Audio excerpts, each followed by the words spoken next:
Søren, som er far i familien, er på vej i bad. I brusekabinen bliver han mødt af det elektroniske armatur, som indeholder det samlede forbrug for denne måned. Han trykker på skærmen for at komme videre til profilsiden. Under profilsiden vælger han sit eget navn.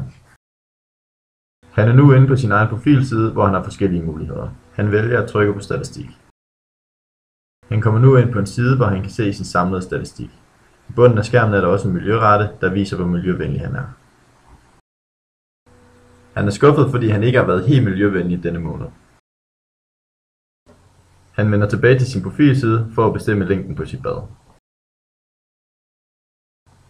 Temperaturen kan også ændres. Søren er tilfreds med indstillingerne og vælger nu at starte badet. Søren er nu godt i gang med sit bad. Der sker nu desværre det, at han får sæbe i øjnene. Selvom han ikke kan se noget, kan han stadig skrue op for varmen på det traditionelle apparatur.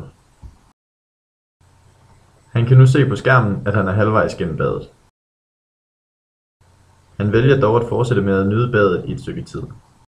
Men hovsa, han har nu stået så lang tid, at bæret flyder over. Det var vist ikke så godt, Søren.